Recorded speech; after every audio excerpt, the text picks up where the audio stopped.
চিপাঝাৰ নাৰিকলী শিৱ মন্দিৰৰ পৰা বিজেপি প্ৰাৰ্থী ডক্টৰ পৰমানন্দ ৰাজবংশীৰ বিশাল ৰেলী। নিৰ্বাচনৰ আজি অন্তিম বছৰৰ দিনটোত চিপাঝাৰৰ বিজেপি প্ৰাৰ্থী ডক্টৰ পৰমানন্দ ৰাজবংশী ইয়াৰ নাৰিকলী শিৱ মন্দিৰৰ পৰা সমষ্টিটোৰ গাঁও পঞ্চায়তসমূহৰ মাজেৰে এক বিশাল ৰেলী উলিয়ায়। ৰেলীৰ মুহূৰ্তত বিজেপি প্ৰাৰ্থী ডক্টৰ পৰমানন্দ ৰাজবংশী সমষ্টিবাসী ৰাইজলৈ শুভেচ্ছা জনাই নাৰিকলী শিৱ মন্দিৰৰ পবিত্ৰ ভূমিৰ পৰা কৰিব উলিওৱা ৰেলীত তেওঁৰ যাত্ৰা শুভ আৰু বিজয়ৰ যাত্ৰা বুলি মন্তব্য কৰে। চিপাঝাৰৰ পৰা ইন্দ্ৰাদুল হকৰ ৰিপৰ্ট, AIN লাইভ।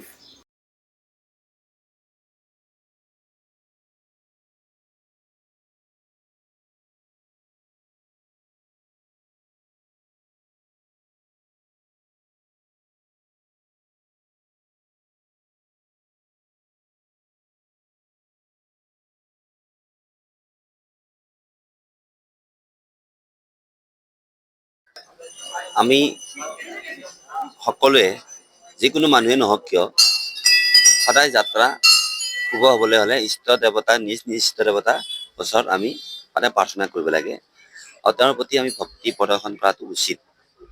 সেয়াই হৈছে আমাৰ পৰম্পৰা আৰু সেই ভাৰতীয় পৰম্পৰা অনুসৰি আজি আমি এই পবিত্ৰ শিৱধামত এই নাৰিকলী শিৱ মন্দিৰত আমি আজি যি যাত্ৰা আৰম্ভ হ'ব, বিজয়ৰ যাত্ৰা বুলি ক'লে হয় যে বিজয়ৰ সংকল্প যাত্ৰা, এই সংকল্প যাত্ৰাৰ বাবে মই আজি আমাৰ শিৱ প্ৰভুৰ ওচৰত মই প্ৰাৰ্থনা জনাইছোঁ।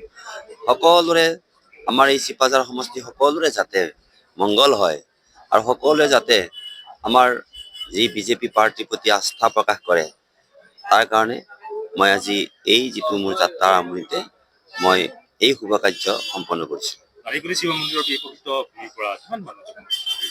আচলতে মানে আমি অকণমান সকলোকে কৈছোঁ যে গোটেইবোৰ ৰাইজ আহিব নালাগে, কাৰণ কিছুমান জেগাত কালি কৈছে যে আমাক সকলোৱে যাওঁ আমি গাঁৱৰ।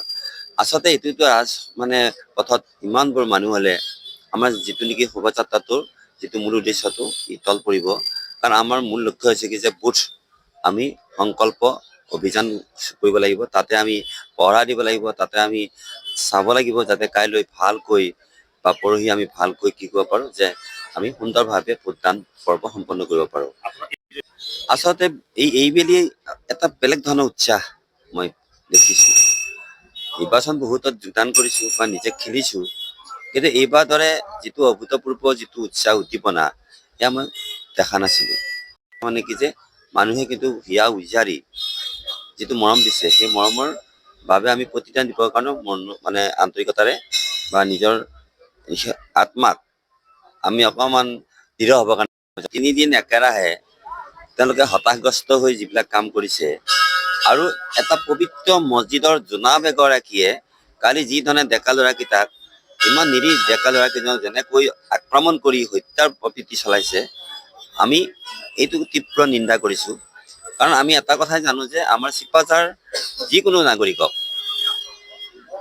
কোনোবা বিশেষকৈ খিলঞ্জীয়া নাগৰিকক কোনোবাই অত্যাচাৰ কৰিব, এই কথাখিনি আমি কেতিয়াও মানি ল'ব নোৱাৰোঁ।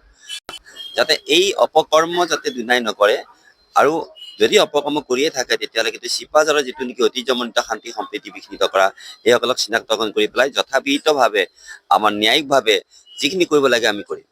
ৰাইজলৈ মোৰ এটাই অনুৰোধ যে আমি শান্তি সম্প্ৰীতিৰ এটা উৎকৃষ্টতম নিদৰ্শন হৈছে চিপাঝাৰ সমষ্টি, খিলঞ্জীয়াৰ সমষ্টি, আৰু শান্তিপূৰ্ণভাৱে গণতান্ত্ৰিক এই যিটো নেকি আমাৰ প্ৰমূল্যবোধৰ প্ৰকৃষ্টতম নিদৰ্শনটো হৈছে কি যে আমাৰ মৌলিক অধিকাৰ ভোটটো। আৰু সেই মৌলিক অধিকাৰ সাব্যস্ত কৰিবৰ কাৰণে মই পৰহি দিনৰে পৰা ৰাতিপুৱাৰে পৰা একেবাৰে যেতিয়ালৈকে ভোটদান পৰ্ব চলি থাকে তেতিয়ালৈকে যাতে সকলোৱে নিজৰ মৌলিক অধিকাৰটো সাব্যস্ত কৰে, তাৰ কাৰণে মই সবাকে মই অনুৰোধ জনাইছোঁ।